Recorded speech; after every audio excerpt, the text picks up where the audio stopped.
Bonjour à tous et bienvenue sur les chaînes parlementaires, émission spéciale aujourd'hui pour décrypter les résultats de ce second tour des régionales. 1 heure en direct avec nos correspondants en région, des duplex à Paris au siège du Parti Socialiste et bien sûr depuis l'Élysée. C'est là que Nicolas Sarkozy va consulter toute la journée pour un remaniement annoncé comme technique pour le moment, des reportages et toutes les dernières déclarations en compagnie de vous, Myriam Ankawa. Bonjour. Bonjour Sonia. Journée donc décisive au lendemain de ce second tour des régionales.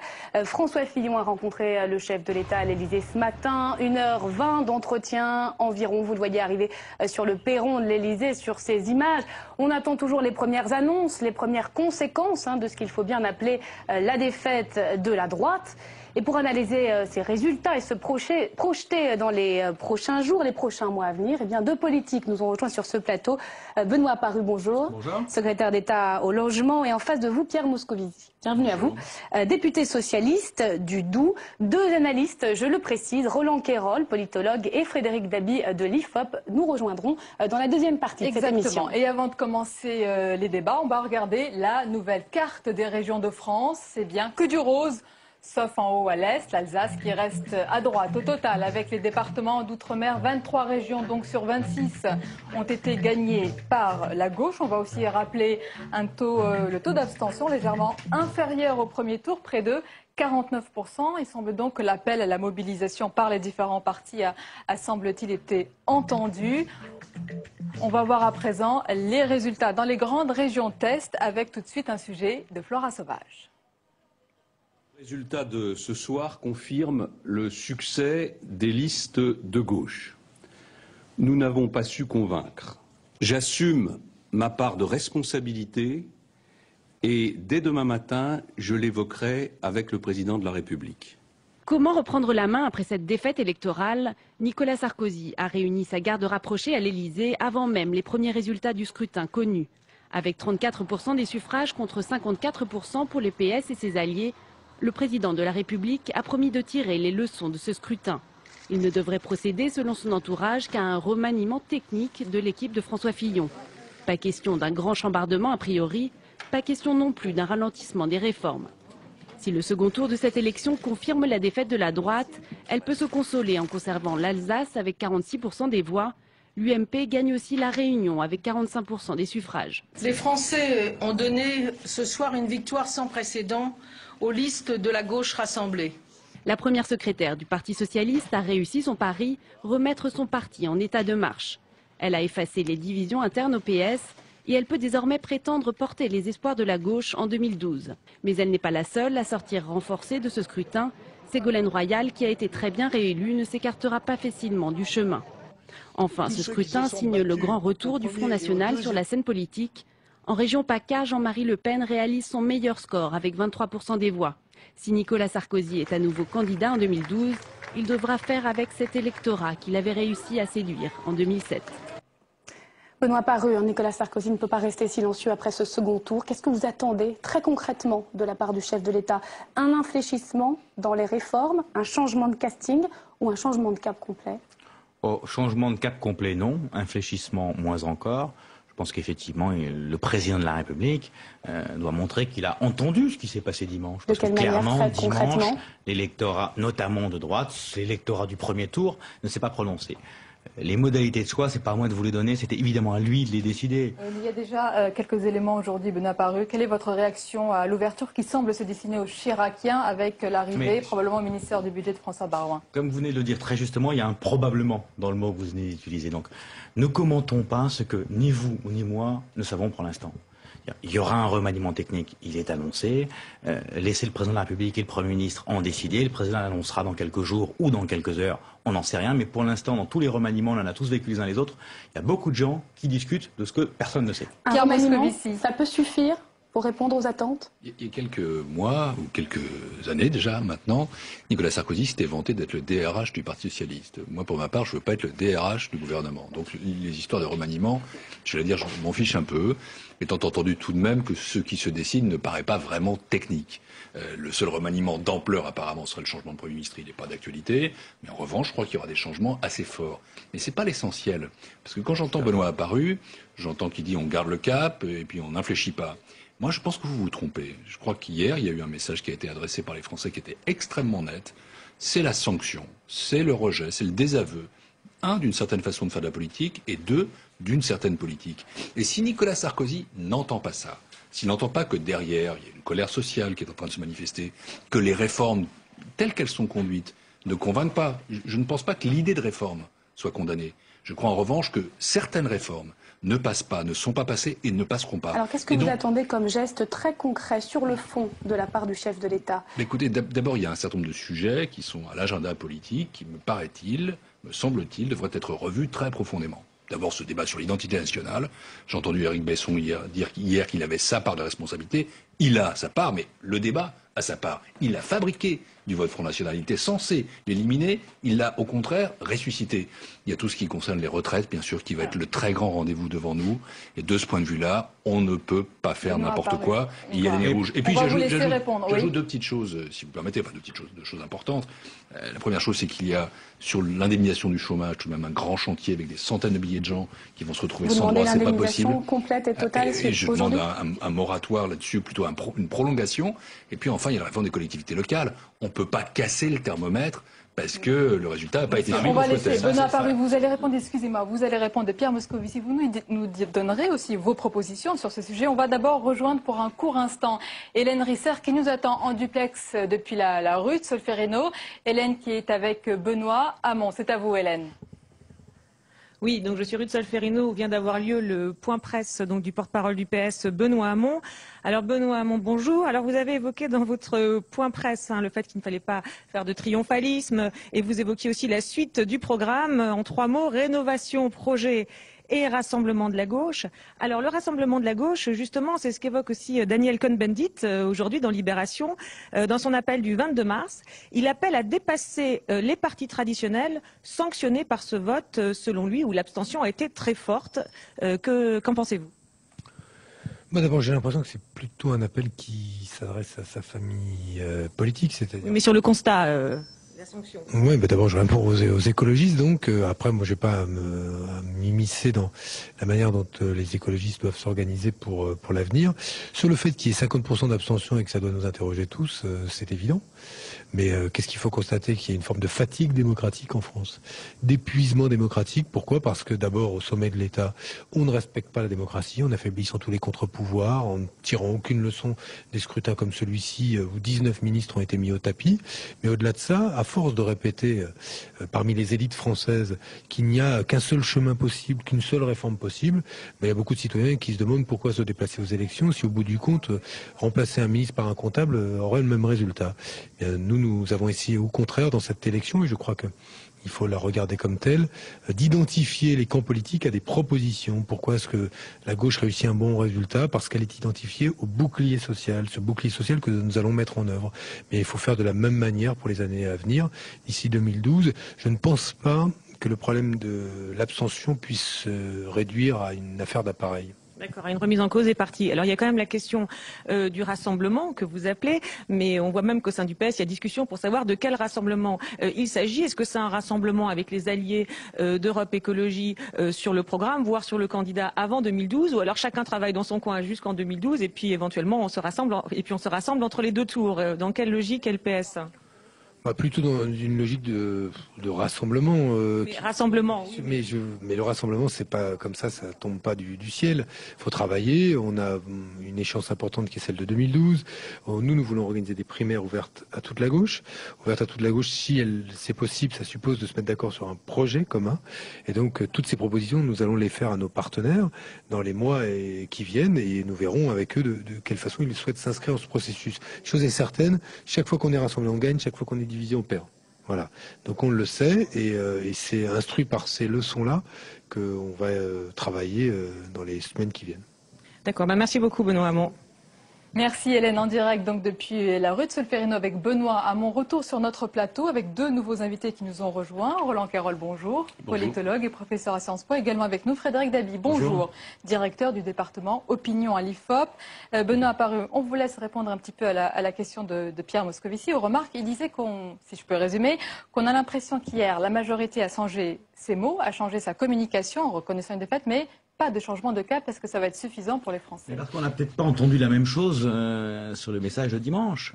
Toute la semaine, j'ai vu beaucoup d'électeurs de droite. Dans ma région Champagne-Ardenne, en faisant campagne électorale. J'ai pas eu le sentiment que ces électeurs nous disaient arrêtez les réformes. En fait, ils posent dans les réformes. Et vous prenez par exemple un sondage publié ce matin dans La Croix, dans les Échos, pardon. Qu'est-ce qu'il dit ce sondage? 73% des Français veulent qu'on fasse les retraites vite. 71% des Français veulent que vite on travaille sur les déficits publics. Et plus de 50% des Français souhaitent qu'on continue les réformes. Donc l'idée d'avoir une pause, à mon avis, serait une erreur. Qu'est-ce qu'on nous exprime hier? Est-ce que c'est forcément les continuer de la même manière? Est-ce qu'on pourrait répondre par un autre sondage? C'est éventuellement une autre question. Logica France 2, qui dit oui aux réformes, mais pas de la même manière. Je pense qu'il y a un vrai débat sur la lisibilité de l'action politique et la lisibilité des réformes. C'est un vrai débat. Puis je voudrais répondre deux, trois petites choses à ce que vient nous dire Pierre Moscovici à l'instant qui sont intéressantes. Un, il nous dit on casse pas le thermomètre sur la réforme des collectivités locales. Je rappelle quand même que la réforme des collectivités locales a été lancée bien avant les résultats de dimanche, donc ne jouons pas sur ces sujets-là. Et qu'est-ce que nous montre le scrutin de dimanche, justement? Il nous montre une chose. Nous avons 12 points, plus de 12 points de participation en moins sur ces élections-là que sur les élections de 2004. Or, les élections de 2004 étaient couplées avec des élections cantonales qui, effectivement, attiraient beaucoup plus d'électeurs, notamment dans le milieu rural. Et ça explique une partie de l'abstention. L'autre partie de l'abstention, c'est clairement un message qui nous est adressé. Il n'y a pas de débat sur le sujet. Ne nous méprenons pas sur ce que je dis à l'instant. Très bien. Pour l'analyse du second tour, avec Pierre Moscovici, on va essayer d'aller un peu plus loin aujourd'hui. On a vu aujourd'hui l'appel de Daniel Cohn-Bendit qu'il a lancé, donc celui du 22 mars, une date pour lui avec beaucoup de signification. Est-ce que vous l'entendez? Est-ce que vous êtes d'accord sur ce qu'il préconise, un changement de méthode? Mais j'ai lu cet article avec intérêt. Avec un petit peu de déception aussi, pour être tout à fait franc, parce que j'ai trouvé ça un peu comme ça, éthéré, confus, général. Mais c'est quelque chose qui s'adresse aux écologistes. Au fond, que dit-il? Il dit les Verts, comme structure politique, c'est fini, veut bâtir un rassemblement sous forme de coopérative. Je ne sais pas trop comment qu'il le fasse. Moi, ce qui m'importe, c'est quelque chose d'assez différent. C'est qu'on soit capable de bâtir un rassemblement pour l'avenir, pour 2012, bien sûr, parce que la gauche ne peut pas se contenter d'être la championne des matchs amicaux ou des élections locales. Le vrai changement, il se passera quand il y aura à l'Élysée un autre président de la République que Nicolas Sarkozy, avec une politique de gauche durable. Et donc, de ce point de vue-là, que les écologistes arrangent leurs affaires comme ci ou comme ça, c'est leur problème. Mais en revanche, comment nous traitons avec eux, c'est le nôtre, c'est un problème collectif. Et de ce point de vue-là, je veux pousser un tout petit peu plus loin que Benoît Hamon, qui avait peu de temps pour ça, sur les primaires. Nous disons de manière très claire que les primaires doivent être des primaires ouvertes à tous ceux à gauche qui le souhaitent. Alors, moi j'ai toujours dit ça, primaire socialiste si nécessaire, si on ne peut pas faire autrement. Et là, les primaires s'impose qu'elles soient ouvertes selon vous, pour qu'il y ait des bons scores d'Europe écologique du Front de gauche au premier tour. Tout ça se discute. D'abord, le Front de gauche, je ne pense pas qu'il souhaite être dans ces primaires. La question, c'est celle des écologistes. Et là, d'ailleurs, ce qui est arrivé à l'UMP doit nous interpeller. Est-ce que nous avons intérêt ou pas à une stratégie de candidat unique ou de quasi-candidat unique ou de parti unique? Les élections régionales, non. Ce ne sont pas les élections présidentielles. Est-ce que vous considérez qu'un seul candidat crée une dynamique et donc serait opportun pour la gauche? Je crois qu'il faut avoir avec les Verts là-dessus une discussion très sereine et très globale sur la façon de constituer des groupes parlementaires, de les reconnaître, sur la façon aussi d'avoir les primaires ensemble, sur la capacité à mener une campagne qui soit cohérente sur un programme qui est jusqu'à présent commun. Vous reconnaissez que le calendrier, la précision sur les modalités concernant les primaires, on n'y est pas encore là. Il n'y a aucun doute, si vous voulez. Au lendemain de ces élections, nous connaissons notre feuille de route. C'est le projet, 29 mai, rendez-vous pour une convention dont j'ai la charge de l'animation, 2, début juillet, règles du jeu sur les primaires, et puis ensuite, travail et sur le fond et sur la forme, et enfin, au mois, j'imagine à l'été 2011, désignation de notre candidat ou candidate dans ces fameuses primaires. Alors, et ainsi, nous serons à la hauteur de la responsabilité qui nous échoua, parce que le vrai changement, il est un changement national. On va partir à l'Élysée, on donnera la parole évidemment à nos analystes, Roland Querol et Frédéric Dabi qui nous ont rejoints. Myriam, on part donc à l'Élysée. À l'Élysée, on rejoint donc Germain Andrieux. Alors, Germain, il y a beaucoup de va-et-vient depuis ce matin à l'Élysée. Nicolas Sarkozy, on le sait, consulte. Qui avez-vous vu ? Oui, bonjour Myriam, bonjour Sonia. Et bien évidemment, comme vous l'avez dit, c'est une valse incessante depuis ce matin à l'Élysée.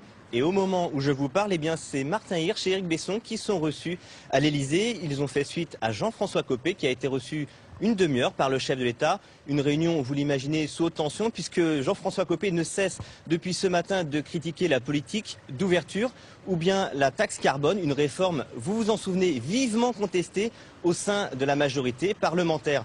Pour autant, pas question pour Jean-François Copé d'accepter un poste au gouvernement. Il a été clair, l'objectif, c'est plutôt de déminer la réunion qui s'annonce houleuse, la réunion de la majorité demain à l'Assemblée nationale.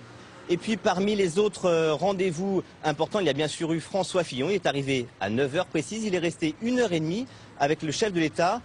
Au programme, il fallait bien sûr analyser le message des Français, le scrutin d'hier. Il fallait surtout évoquer le remaniement ministériel.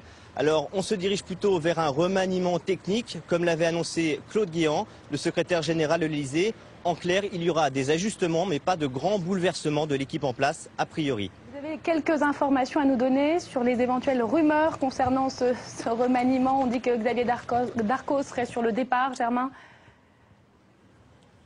Oui, tout à fait, effectivement. Ce sont plusieurs scénarios possibles. On va rester bien sûr prudent. Mais le chef de l'État pourrait sanctionner les mauvais résultats, plusieurs mauvais résultats du scrutin d'hier. Xavier Darcos, le ministre du Travail en Aquitaine, car il serait fragilisé pour mener à bien une réforme très importante, la réforme des retraites. Nicolas Sarkozy pourrait également supprimer des ministres d'ouverture comme Fadela Amara. Tout cela est encore hypothétique. Il y a également Patrick Devedjian qui pourrait avoir fini avec la relance. Par ailleurs, Nicolas Sarkozy pourrait vouloir remplacer ses départs par plusieurs personnalités. Alors ça pourrait être, il pourrait piocher parmi les Chiraciens. On a vu également François Baroin qui a été reçu à l'Élysée pendant 1 heure. Il pourrait également se diriger vers les villepiniistes. On parle également de Georges Tron.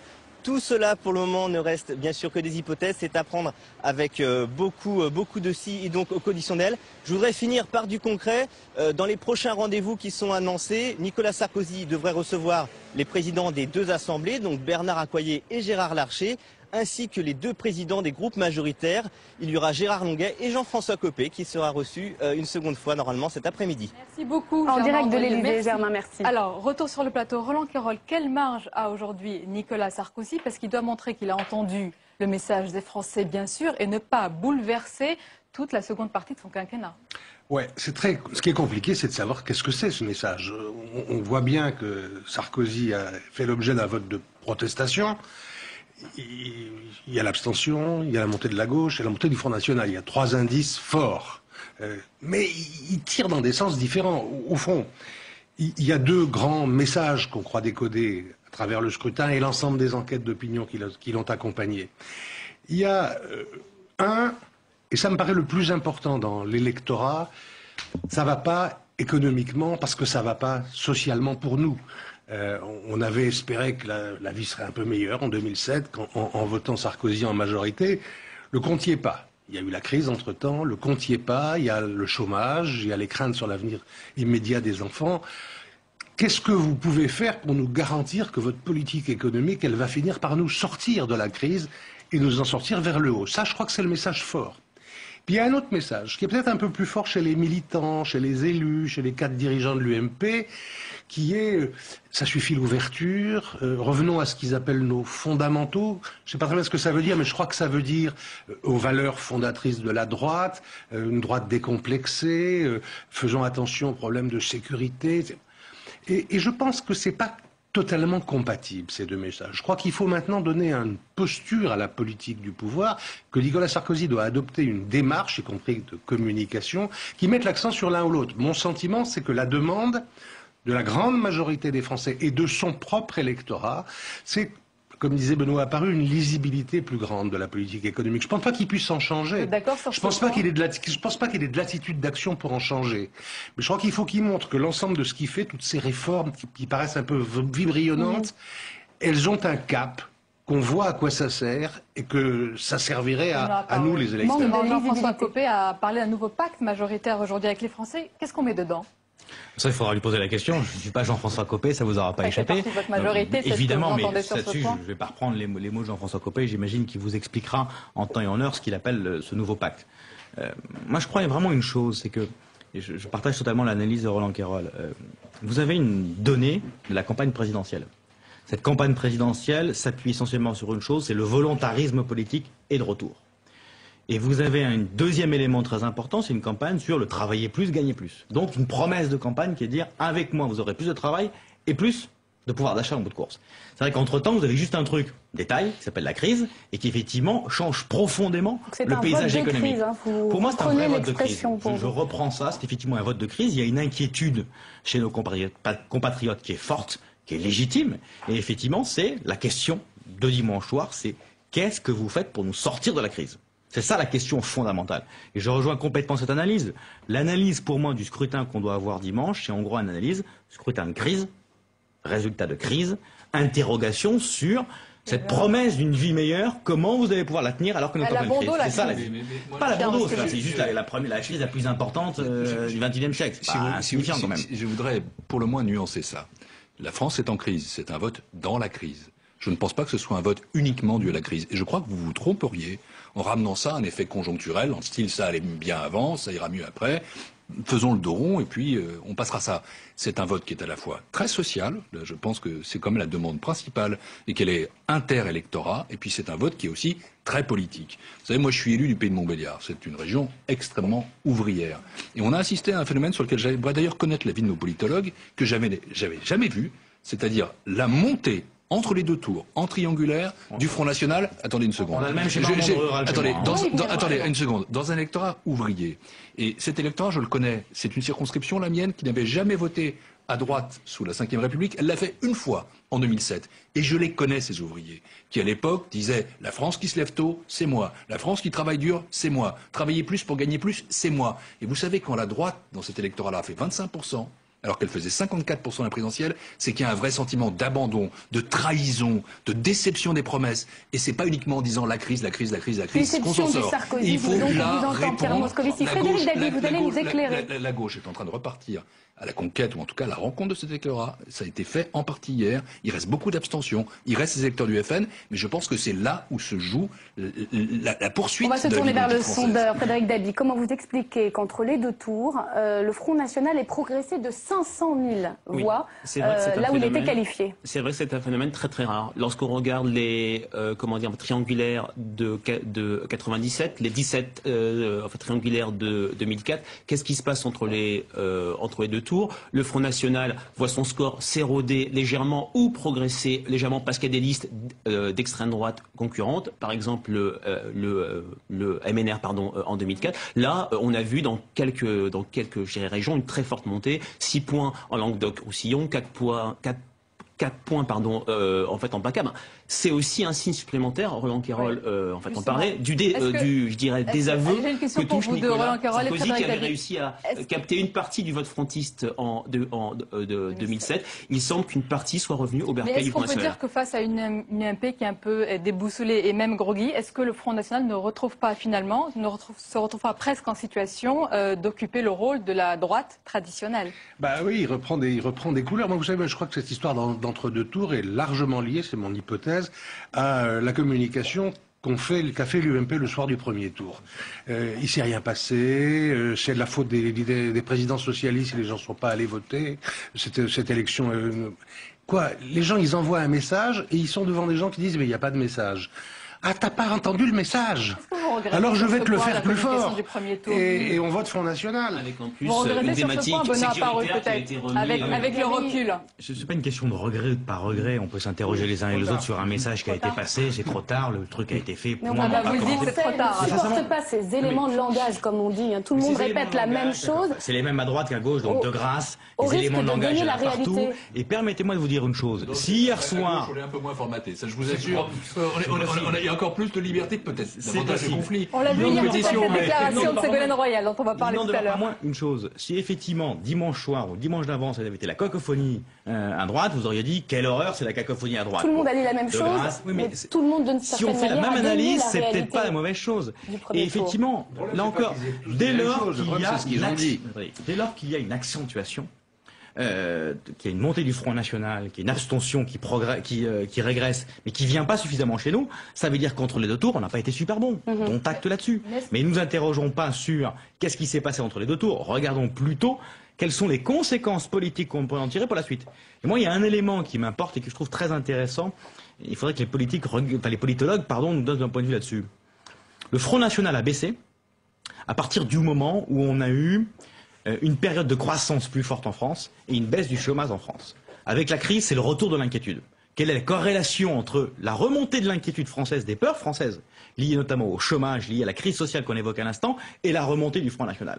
Il y a aussi, à mon avis, une corrélation très faite. Si vous regardez l'histoire de France, vous avez effectivement, de tout temps d'ailleurs, la montée des extrêmes qui est toujours liée à des crises. Et ensuite, vous avez une conjoncture économique qui va évidemment... Un mot là-dessus, puis ensuite on va parler de la gauche, parce que les ambitions s'aiguisent, les appétits s'aiguisent à gauche. Un mot là-dessus. Moi, je crois que d'après nos données, il y a deux éléments qui sont structurants dans la remontée du Front National. Il y a ce que vient de dire Benoît Apparu, la souffrance sociale, des gens qui ont le sentiment qu'ils vivent mal et qu'en plus on vit dans un pays de plus en plus injuste et qu'il y en a marre, qu'il faut leur faire savoir. Voilà. Donc on est dans la protestation, la contestation. Oui, une vraie protestation de misère sociale. Et puis il y a une deuxième chose qui monte progressivement dans ce pays une vraie hostilité à l'islam, aux musulmans. On s'en prend plus maintenant spontanément aux immigrés en général, aux étrangers. Il y a un vrai problème avec l'islam. Et c'est particulièrement net dans le quart sud-est de la France. Vous avez vu que Le Pen était présent au soir du premier tour avec un symbole très fort sur l'islamisme. C'est le deuxième thème qui est en ce moment porteur. C'est dire que tous, experts politique, on a une part de responsabilité sur le maniement de ces thèmes. Les partis de gouvernement que le Front National devient le capteur de l'exaspération des classes populaires. Oui, il est un capteur clair de cette exaspération. Regardez partout, en milieu rural, en milieu ouvrier, aussi chez les employés dans le secteur tertiaire, on voit qu'il y a en effet il est un de ceux qui fortement cristallise ce mécontentement. Alors juste une réaction de Benoît Apparu, parce que c'est intéressant, là clairement, Roland Quérol dit que les partis de gouvernement sont aussi responsables de cette mise en accusation d'une certaine manière, ou le fait qu'il y ait un bouc émissaire dans cette campagne, en parlant de l'islam. C'est vrai qu'on a vu effectivement une évolution dans le discours du Front National. Le discours du Front National est passé de la lutte contre l'immigré à la lutte contre l'islam. Il y a une vraie évolution, pas simplement sémantique, dans les positions du Front National. Il y a effectivement probablement, mais dans cette campagne, chez un certain nombre de compatriotes, de responsabilité selon vous. Quand effectivement vous avez un résultat, mettons les pieds dans le plat, soyons un peu moins. Je vais finir, si vous voulez bien 2 secondes. Je vais finir. Il y a eu un débat sur les. Et justement, peut-être que ce débat montre justement là toute l'importance qu'on aurait eu à le traiter. Justement, si on n'avait pas résumé ce débat-là, en gros. Vous faites simplement une opération électoraliste qui était la critique principale qui a été faite. Si on a vu un vrai débat de fond sur l'international, peut-être qu'on pourra régler ces questions-là. Vous avez parlé des peurs françaises et vous avez eu raison. Simplement, je crois là que c'est l'arroseur arrosé, le pompier pyromane. Vous avez rouvert la boîte de Pandore. Vous avez là, à nouveau, clivé, opposé les Français aux immigrés et aussi stigmatisé indirectement une religion, l'islam, et je pense que Je pense exactement l'inverse. Pardonnez-moi, Benoît Apparu. Moi, je l'ai senti, je l'ai dit, je l'ai écrit. J'ai toujours pensé que ce débat qui était censé ramener des électeurs du FN vers la droite allait au contraire réveiller le Front National. C'est ce qui s'est passé. Et de ce point de vue-là, j'espère franchement que vous saurez, le gouvernement, le président de la République, tirer les conséquences de ça et arrêter avec ces surenchères qui ne justifient pas. Ensuite, on va parler de la gauche. Je vais vous dire la chose suivante. Je pense que si nous avions réussi, ce qui n'a pas été le cas, à avoir un débat serein sur l'identité nationale. Vous l'avez pas voulu. Mais vous l'avez si pas on l'a voulu. souhaité, si on a eu un débat ni souhaité ni organisé comme ça.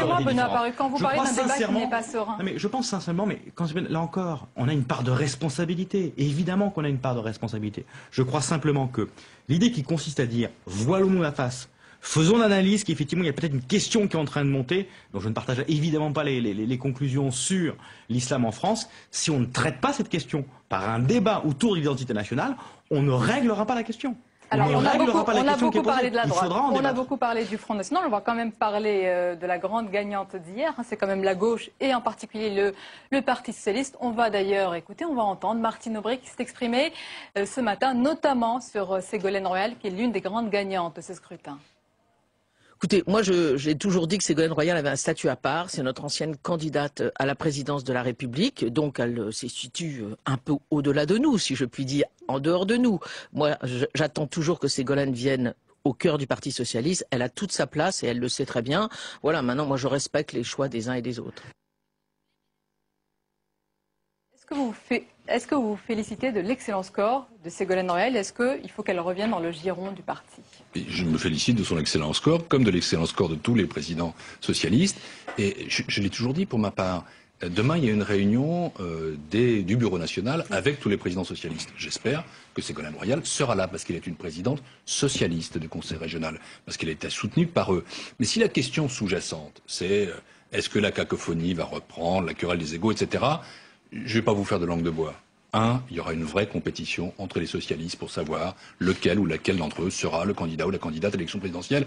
Et c'est normal. Dans la vie politique, ça se passe toujours comme ça. 2, je souhaite que cette compétition soit organisée par des primaires qui disent à la fois comment on choisit, mais qui est aussi un code de bonne conduite entre les candidats et candidates pour qu'il y ait un rassemblement ensuite. Il y en a déjà apparemment entre Dominique Strauss-Kahn, Laurent Fabius et Martine Aubry. Est-ce qu'il faut que ce soit plus étendu? Je ne crois pas beaucoup à ça, moi. Vous ne croyez pas? Non, pourtant, Laurent Fabius l'a répété plusieurs fois. Je crois qu'ils sont d'accord sur le fait que ce soit un des trois, mais ils ne sont pas forcément d'accord sur Martine lequel. Aubry, Mais pardonnez-moi, attendez. Mais bien sûr, Martine Aubry. Est-ce que Martine Aubry a gagné ses galons présidentiables, oui ou non? Pierre Moscovici, répondez-moi. D'abord, le congrès de Reims c'est terminé, elle a gagné. Et c'est très important, un statut incontesté de première secrétaire. Et ensuite, moi j'ai toujours pensé aussi qu'elle n'était pas là uniquement pour faire joli, qu'elle ne se fait pas un plaisir unique en étant première secrétaire. Est-ce que cette victoire régionale la rend légitime dans cette course pour 2012? Mais bien sûr, elle pense à l'élection présidentielle, c'est normal. Et en même temps, elle a la sagesse, je crois, de savoir que les choses ne sont pas jouées. Donc, si vous voulez, ça c'est pour la compétition. Mais il y a une chose que je veux vous assurer. C'est que nous n'allons pas nous livrer à ce jeu-là, nous n'allons pas faire ce cadeau-là à la droite, nous n'allons pas faire cette tristesse à nos électeurs. Et donc nous allons travailler d'abord sur le projet du PS, Convention nationale, le 29 mai, c'est bientôt, j'en suis d'ailleurs le responsable, nous proposerons un nouveau modèle de développement. Ensuite, à l'été, règles du jeu pour savoir comment nous allons choisir ce candidat ou cette candidate. Et puis ensuite, travail acharné sur le projet. Et enfin, à l'été 2011, choix du candidat ou de la candidate. Vous savez, je pense que nous serons assez sages. Nous ne faisons pas de triomphalisme, nous ne sommes pas arrogants. 2012 ne s'est pas joué en 2010. Vous dites ça en regardant M. Benoît apparu? Non, je ne vais pas regarder, mais je le regarde maintenant. L'élection d'hier soir n'était pas un premier tour d'élection présidentielle. Et donc c'est une autre élection qui commence. Nous savons que nous pouvons gagner. Nous savons qu'il y a une attente qui se porte vers nous. Nous savons aussi que cette attente n'est pas un chèque en blanc, que c'est une attente exigeante et que nous n'avons pas le droit à l'erreur. Ni dans les rapports Vous humains, allez travailler donc au rassemblement. On va écouter Daniel Cohn-Bendit pour rebondir sur ce que vous venez de dire. Il a donc lancé cet appel du 22 mars dans Libération, nouvelle méthode pour structurer l'écologie politique, une coopérative, dit-il, politique pour 2012. On l'écoute tout de suite, il s'exprimait ce matin sur RTL. Europe Écologie, c'est une famille écologiste recomposée. On est organisé comme équipe de championnat amateur. Et maintenant, on dit vous allez jouer en première division pour jouer en Ligue des Champions. Ça peut pas marcher. Si on veut être à la hauteur des espoirs, on dit toujours à Copenhague, les chefs de gouvernement sont pas capables de résoudre les problèmes, leurs petits intérêts. Si nous, nos petits intérêts d'organisation, je veux dire, les Verts, c'est quand même pas une grande organisation. Ils ont vraiment, historiquement, réussi à maintenir l'écologie politique dans l'espace politique, mais aujourd'hui, ensemble, nous devons nous dépasser, ensemble, c'est-à-dire pour être à la hauteur des défis auxquels nous sommes confrontés. Frédéric Dabi, sur cet appel de Daniel Cohn-Bendit, le 22 mars, est-ce qu'il n'arrive pas finalement trop tôt? C'est-à-dire que Europe Écologie n'ont même pas eu le temps de savourer leur victoire. Oui, il arrive peut-être en fait un petit peu tôt, mais je voudrais rebondir sur ce que vient de dire Pierre Moscovici. C'est vrai qu'il y a maintenant un contexte relativement périlleux pour la gauche. Il y a une attente très forte d'union des sympathisants socialistes et même du peuple de gauche d'une manière en fait générale. Lorsque on a en fait travaillé juste après le congrès de Reims, même juste après les élections européennes de manière qualitative, on avait cette image un peu brisée du PS, de la gauche en termes de désunion, combat des chefs. Cette campagne réussie, les Français aiment la gauche unie, c'est ce qu'a dit Martine Aubry hier. C'est vrai que c'est une sorte de talisman de réussite pour la pré-campagne en fait présidentielle. Et là, dans ce cadre-là, je dirais que Martine Aubry a un vrai avantage par rapport à ses concurrents potentiels. Elle incarne l'unité de la gauche, elle apparaît proche des Français et elle incarne les valeurs de la gauche. Mais la chance qu'a la gauche qu'elle n'avait pas eu entre la période 2004-2007. Entre 2004 et 2007, il y avait eu le référendum du 29 mai 2005 qui avait cassé l'unité et morcelé les forces de gauche entre elles. On n'a pas, en principe, ce type d'événement. Roland Caron, j'entendais ce matin sur Europe 1, Martine Aubry, on l'avait appelée Dame Résurrection. Oui, moi je crois que, pour faire bref, je crois que l'analyse de Pierre Moscovici sur le Parti Socialiste, c'est celle sur laquelle on peut tous se retrouver. C'est clair qu'on a une Martine Aubry rendue un peu plus présidentiable, évidemment, par le fait qu'il y a eu succès du parti qu'elle incarne, dont elle est chargée de l'organisation. Pour autant, évidemment, rien n'est joué. Il n'y a aucune chance de plus pour Martine Aubry d'être la vraie candidate aujourd'hui qu'il n'y en avait il y a 8 jours. Et je crois comme lui que le match entre les personnalités de sommet ne fait d'une certaine façon que commencer. Le véritable problème, c'est moins celui-là. On saura rien jusqu'à quelques semaines des primaires et on aura ce petit match. Ce que nous ne savons pas, c'est qui va y participer. Est-ce qu'il y aura que des socialistes ou est-ce que les écolos vont être dans la bataille des primaires? Et ça change tout. Rien n'est joué, c'est le coup d'envoi pour 2012. C'est très clair, c'est un tournant pour le quinquennat de Nicolas Sarkozy. Et on a appris aujourd'hui que Dominique de Villepin annonce la création de son mouvement politique, c'est jeudi prochain. Il y a une menace Villepin à droite? Je ne sais pas si c'est une menace Villepin. On a effectivement tous le sentiment que Dominique de Villepin a envie de prendre le rendez-vous de 2012. Dans un sondage du Parisien, il serait le candidat à droite préféré pour 2012. Écoutez, pour l'instant, là encore, il y a une question qui va se poser à droite. C'est évidemment, est-ce que Nicolas Sarkozy repart au combat ou pas pour 2012? Cette question, il a dit lui-même qu'il la trancherait à la fin de l'année 2011. Attendons ce moment-là pour avoir le paysage qui s'éclaircira ou non à droite. Premier élément. Deuxième élément, je voudrais revenir sur ce qu'on disait à l'instant sur le Parti Socialiste. Évidemment que pour le Parti Socialiste, ça commence aujourd'hui. Rappelons-nous 2004. 2004, à peu près la même victoire du PS qu'aujourd'hui. Et tout le monde, au lendemain de 2004, avait dit « Ah, Hollande devient présidentiable ». 3 ans après, ça a été plutôt Ségolène Royal, candidate. Donc le jeu reste évidemment très ouvert à gauche, même si on peut tous analyser le fait que Martine Aubry a marqué des points hier. Et puis, concernant, je reviens un instant sur Dominique de Villepin. Vous savez, moi je ne pense pas qu'au lendemain d'une victoire du PS, il soit du meilleur effet pour celui qui est devenu à droite l'opposant principal. C'est pas le bon timing. En tout cas, c'est pas ma perception des choses. Il y a beaucoup de candidats pour capter ces fameux déçus du Sarkozy, vous le reconnaissez. Vous me permettez un tout petit peu de taquin? Allez-y, je vous en prie. Bon, parce que vous avez quand même expliqué qu'en gros, on ne savait pas trop si Nicolas Sarkozy allait se représenter, que non, Dominique de Villepin était l'opposant principal à la gauche.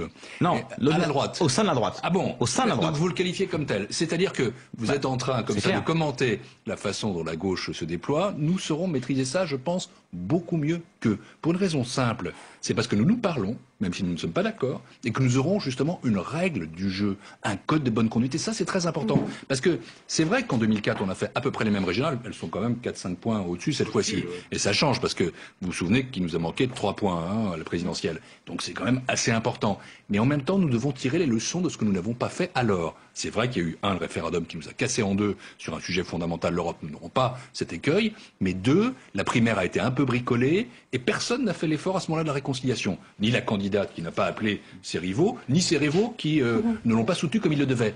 Et tout ça, nous devons le réfléchir. Et je crois que nous devons être extrêmement responsables, extrêmement méthodiques, extrêmement unis, y compris dans la façon de vivre notre compétition, qui doit rester une compétition qui, à la fin, que vous lancez pour les différents ténors du Parti Socialiste. Oui, et vous me parliez tout à l'heure de moi-même.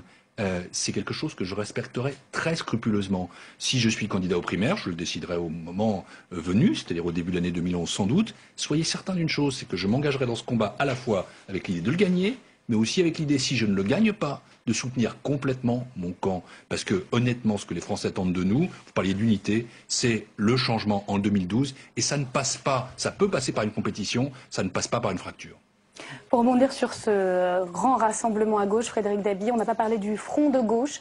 Il faudra compter avec eux aussi. Vous pensez que c'est un partenaire durable pour la gauche de gouvernement socialiste ? Oui, je dirais, confirme sa poussée des élections européennes. Il a fait le même score. Il s'est bien reporté au second tour sur les listes rouge, vert, rose. Donc c'est vraiment l'union, c'est vraiment le partenaire classique du parti socialiste, mais ce n'est plus le partenaire principal. Et c'est là le grand changement depuis les élections européennes. Le partenaire maintenant numéro 2, la force d'appoint, qui est même plus une force d'appoint, mais qui est une force aux côtés du Parti socialiste, ça reste Europe. C'est devenu plutôt Europe en fait écologie. Et quand en fait on entend ce que vient de dire Daniel Cohn-Bendit, ça sera un, je dirais, partenaire beaucoup moins facile à gérer pour le Parti socialiste que en fait l'a été dans le passé le Parti communiste, avec lequel la discipline républicaine se passait quand même. Pardonnez-moi, mais là c'est manquer un peu de mémoire historique. Oui, l'union a toujours été un combat et elle sera un combat. Et je pense moi qu'il sera plus facile. Le report de voix, ça se passait nettement mieux du Parti communiste de s'entendre avec Europe Écologie aujourd'hui que ce n'était le cas avec le Parti communiste dans les années 70. 70 peut-être. Et ça a mené la victoire de François Mitterrand. Benoît Apparu. Un élément dans les propos de Daniel Cohn-Bendit, c'est son deal proposé. On va pas à la présidentielle, mais on veut 50 circonscriptions. Parce qu'effectivement, je comprends très bien, comme me dit, qu'il veut que je vois un groupe parlementaire pour peser réellement sur les choix politiques. Vous pensez que les Verts pourraient accepter ce genre de deal de leur côté Les Verts, ils vont l'accepter puisqu'ils le proposent. Enfin, en tout cas, c'est moins sûr, c'est Daniel Cohn-Bendit qui en parle. On verra bien. En tout état de cause, que Cécile Duflot soit d'accord. C'est possible. Ce qui va être drôle, c'est de savoir effectivement comment le PS va ensuite expliquer à ses propres candidats ou à ses propres députés sortants qu'effectivement on fait un deal pour la présidentielle, mais pour les sacrifier eux, pour filer 50 circonscriptions aux Verts. Ça peut être drôle aussi. C'était mon côté taquin aussi. Oui, chacun son tour. C'est une problématique qu'en réalité nous avons déjà vécue. On l'a déjà vécu en 97. Alors c'était pas la même hauteur, c'est pas la même ampleur, ce sont pas les mêmes chiffres. Mais à l'époque, quand nous avons fait la gauche plurielle avec Lionel Jospin, j'étais un de ses protagonistes, pas principaux, mais enfin, j'étais vraiment là à tout, y compris aux discussions avec les écolos. Ben, je sais qu'on leur a laissé réserver un certain nombre de circonscriptions. Ça me paraît légitime. Ça me paraît légitime. 50 me paraît pas un chiffre ça veut dire que vous seriez prêt à accepter la proposition de Daniel Cohn-Bendit ? Il serait logique, en tout cas, que les Verts, qui sont un parti important maintenant, aient un groupe parlementaire en propre à l'Assemblée nationale. Et j'ajoute une chose, et ça doit quand même faire réfléchir, y compris à droite, à ceux qui nous taquinent, c'est que cette fois-ci, au deuxième tour, nous n'avons pas dit on va adopter un système compliqué, on a fait quelque chose de très simple, la proportionnelle. Ce qui veut dire que nous ne sommes pas comportés en parti hégémonique. Et nous ne devrons pas nous comporter demain en parti hégémonique. Vous demandez à Martine Aubry d'accepter ce genre de proposition vis-à-vis des Verts ? Non, je ne dis pas ça. Je pense simplement, et elle le sait d'ailleurs, que ce n'est pas un tabou, on va y réfléchir, et que si c'est ça qui nous mène au succès que les Français attendent, eh bien, il faut le faire. On va remercier nos invités politiques, Pierre Moscovici et Benoît Apparu, d'avoir été avec nous. On doit vous libérer, vous avez d'autres engagements. Merci. On va continuer évidemment cette édition spéciale, cette analyse avec Frédéric Dabi et Roland Quérol. Et on va tout de suite parler de celui qui a sauvé, on peut le dire comme ça, Benoît Apparu, l'honneur de l'UMP. C'est Philippe Richert qui remporte. Ils sont deux. On va parler de lui. Philippe Richert qui remporte l'Alsace, qui reste donc à droite. Patrick Hermansen a pu l'interroger ce matin à Strasbourg. Ambiance euphorique pour le nouveau président de la région. On l'écoute. Bonjour à toutes et à tous. Nous sommes avec Philippe Richert, un homme heureux aujourd'hui. Première question. Comment vous expliquez cette victoire au deuxième tour, sachant que le scrutin était très serré dans les sondages. Quels sont les éléments d'explication selon vous ? Alors, les sondages donnaient un scrutin très serré, coude à coude, et en même temps, le résultat du premier tour ne permettait pas de penser que le deuxième tour serait aussi, aussi dégagé pour nous. Je pense qu'il y a plusieurs choses. La première, c'est sans doute un report de voix de ceux qui ont voté au premier tour pour d'autres listes. Pas de façon déterminante, mais il a dû y en avoir. Puis la deuxième chose, c'est, je crois vraiment la mobilisation. On a mis le paquet, comme on dit, entre les deux tours, très présent sur le terrain, et je crois un effet de mobilisation aussi du fait de l'annonce du grand chelem, que ça y est, l'Alsace va enfin rejoindre la grande famille nationale socialiste. Je suis pas sûr que ce soit de nature à faire adhérer les Alsaciens. Est-ce que ça veut dire, selon vous, que au fond, peut-être les médias se sont emballés sur, le dernier bastion à droite en métropole, aller basculer vers, je dirais, la tentation rose et verte. Mais vous savez, il y a des sondages qui nous donnaient perdants de 10 points. À certains moments, c'était parfois difficile de répondre, parce que certains journalistes posaient carrément la question comment vous expliquez que vous allez perdre la région, enfin de façon si directe. Parfois aussi un manque de recul aussi dans l'analyse journalistique. Et puis ce qui s'est passé, c'est qu'on a fait une belle campagne, un beau projet, une belle équipe, une très belle équipe. Très belle équipe et une belle mobilisation, ce qui a permis, à mon avis, à un moment donné, de conforter notre position et de faire que, au résultat de ce deuxième tour, on a 7 points d'avance. Alors maintenant que la victoire est obtenue, quel est le programme concrètement? Qu'est-ce que vous allez faire avec votre nouvelle équipe? Travailler. Vous savez, on parle beaucoup d'identité de l'Alsace. Le travail fait partie de cette identité. En général, le travail bien fait. Il faut tout simplement se mettre au travail. Donc aujourd'hui, c'est commencer à réfléchir à l'organisation de la gouvernance du Conseil régional, à préparer la mise en place des équipes et ensuite se mettre au travail parce que, ne l'oublions pas, l'un des grands enjeux, c'est l'emploi. Aujourd'hui, l'Alsace, comme d'autres régions, souffre de l'emploi. Il faut savoir y répondre. C'est ça le véritable enjeu. Alors vous avez annoncé hier que vous alliez quitter votre poste de sénateur, vous nous confirmez?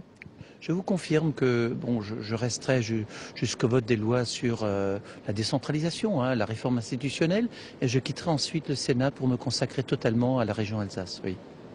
Merci beaucoup. C'était donc Philippe Richert, le nouveau président de la région Alsace, sur les chaînes parlementaires. Voilà, pour le nouveau président de la région Alsace, nous a rejoint sur le plateau Anita Hausser, bonjour, éditorialiste chez LCP-IAN. On va vous donner la parole dans un instant. Roland Quérol, hier à gauche, on a beaucoup entendu sur les différents plateaux de télévision les socialistes dire que Nicolas Sarkozy était durablement atteint. Est-ce qu'il peut changer? Est-ce qu'il en a les moyens et la capacité? Écoutez, ça dépend de ce que veut dire changer. Il faut que dans son être, il devienne quelqu'un d'autre, eh ben non. C'est difficile pour tout le monde, ça. Personne ne peut faire ça.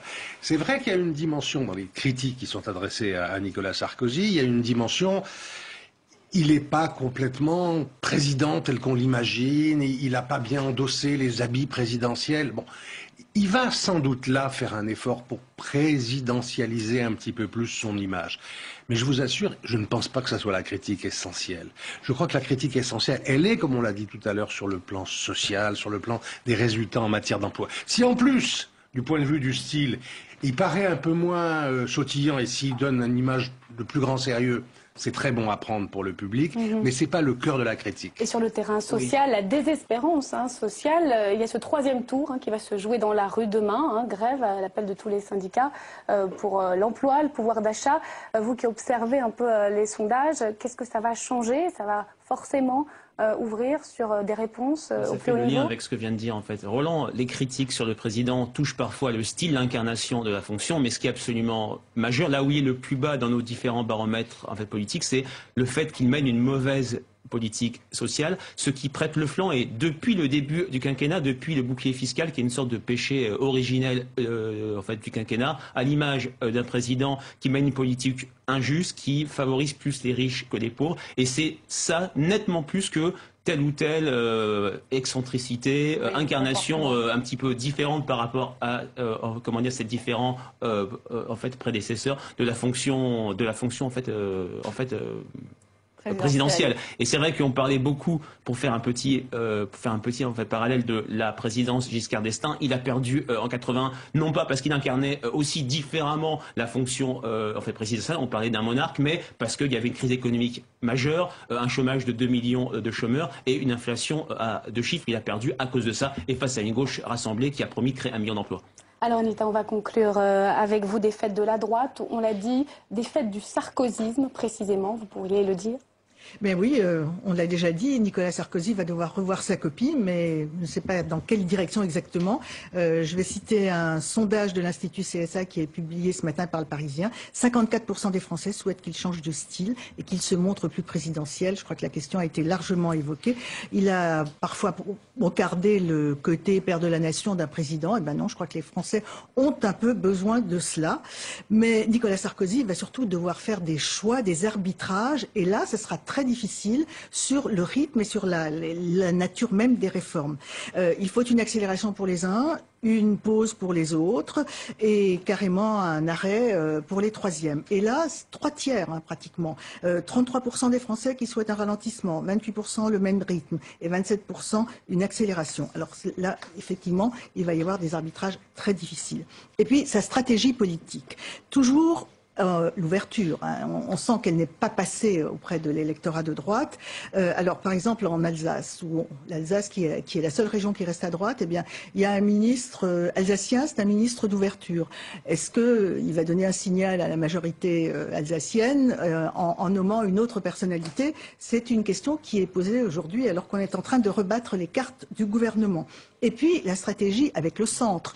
Nicolas Sarkozy a voulu des listes d'union dès le premier tour. Et bien, on a vu qu'il n'y a pas eu de dynamique, que ça n'a pas marché. Hervé Morin a déjà évoqué la question d'un candidat centriste à la prochaine présidentielle. Ça reste aussi, ça va être débattu pendant les semaines à venir. Et enfin, la question de la droitisation de la stratégie vis-à-vis du Front National. Nicolas Sarkozy avait réussi à siphonner l'électorat du Front National, eh bien là, au contraire, c'est un véritable regain pour le parti de Jean-Marie Le Pen. Mais là où la tâche va être très difficile pour lui, c'est avec l'UMP en général, parce que aujourd'hui, les différentes tendances s'expriment. On a vu la sortie de Jean-Pierre Raffarin sur le 21 avril, il parle de 7 mai à l'envers, mais il demande un vote de confiance du Parlement dès la semaine prochaine. Ça veut dire qu'aujourd'hui, eh bien, les parlementaires vont vouloir se faire entendre, et donc la situation du gouvernement et par conséquent de Nicolas Sarkozy, eh bien, elle va singulièrement se compliquer. Merci beaucoup, Anita. Avant de donner la parole à Caroline Deschamps, peut-être, Roland Carole, une réaction sur ce remaniement. On a parlé tout à l'heure peut-être d'une ouverture au chiracien avec François Baroin. Est-ce que ce remaniement dit technique va suffire pour faire comprendre aux Français qu'ils ont été entendus? Je crois que les Français s'en fichent. Je crois que clair, hein, ils savent pas qui il y a au gouvernement. Donc si on remplace quelqu'un à la défense... Non, il faut des choses symboliques fortes. Par exemple, il aurait pu accepter la démission de François Fillon ce matin, quitte à le renommer. Ça, les Français auraient entendu quelque chose. Donc il faut des choses fortes dans un gouvernement pour que ça parvienne à l'opinion publique dans cette profondeur qui ne suit pas ça tous les jours. Si Fadela Amara s'en va, ça n'a aucune importance. Si Bernard Kouchner s'en va... vous n'êtes pas d'accord, Anita, sur Fadela Amara? Celui-là, il est connu. Oui. Mais plus largement sur l'ouverture, vous pensez que c'est pour ça que je ne prenais pas Kouchner au hasard. Oui. Je pense que l'ouverture, c'est vraiment les militants, les élus, les députés que ça énerve terriblement. Les électeurs, c'est pas le centre de leur problème. C'est pas le centre de leur problème. Alors c'est vrai que quand ça va trop loin, oui, voilà, Kouchner, c'est dur à avaler. Donc si on le enlève, ça ira mieux. Merci. Allez, direction le web à présent. Messieurs et madame, restez avec nous. On va beaucoup apprendre avec Caroline Deschamps. Bonjour. Alors, la star de cette campagne électorale sur le web, apparemment, incontestablement, ça a été Twitter. Incontestablement, c'est Twitter. Entre 18 et 19 heures, pas moins de 4500 tweets ont été échangés sur le thème des régionales. Et comme au premier tour, les internautes ont publié des liens vers les quotidiens belges et suisses donnant les premières tendances. Mais différence avec le premier tour, les journalistes ne se sont pas risqués à ce petit jeu. Au premier tour, Jean-Jacques Bourdin de RMC avait publié sur son profil Twitter les résultats. Il les avait vite enlevés de son profil. Il faut dire que c'est interdit par le code électoral et passible de 75 000 € d'amende. Problème, on voit mal comment le ministère de l'Intérieur pourrait poursuivre les milliers d'internautes fautifs. Alors ceux qui ne se sont pas risqués à cet exercice ont photographié les poubelles dans les bureaux de vote, indiquant ainsi les tendances. Et alors, poubelle bleue contre poubelle rose, c'était le match hier sur Twitter. Alors on le sait, Internet, c'est aussi le terrain de jeu des parodistes. Aussi, dès les résultats connus, un petit malin s'était amusé à détourner le logo de l'UMP. L'arbre sur fond rouge et bleu a en une soirée perdu l'ensemble de ses feuilles. marquant la déroute de la majorité. Caroline, donc match des poubelles et match des parodies. Et dites-nous, est-ce que les politiques se sont exprimés hier sur le web? Eh bien oui, entre deux plateaux télé, Dominique Paillet a tweeté les résultats de la réunion. NKM, Nathalie Kosciusko-Morizet, la plus geek des ministres, a remercié elle tous ceux qui s'étaient mobilisés dans cette campagne.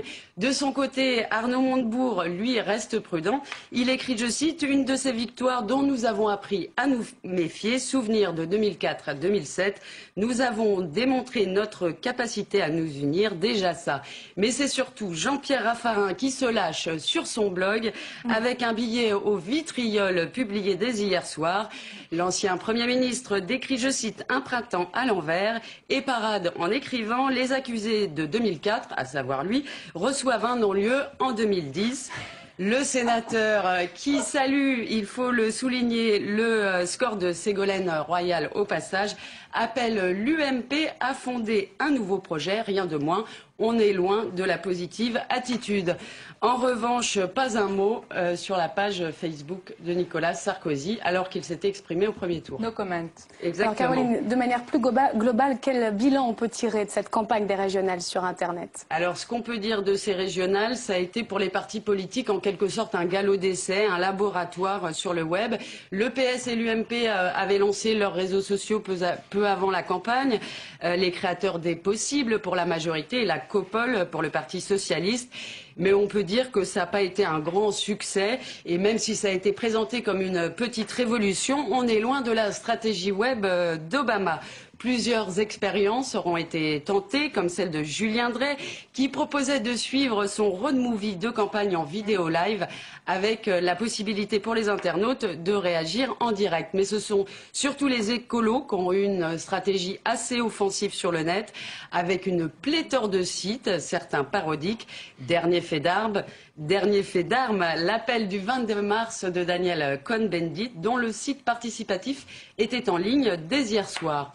Ce qui est sûr, c'est que cette campagne des régionales aura été très dure. Certains candidats comme Anne Hidalgo n'ont pas hésité à utiliser toutes les potentialités du web pour décocher des flèches à l'encontre de ses adversaires. On n'est pas prêt d'oublier la photo de Valérie Pécresse dormant au Conseil régional publiée sur Twitter.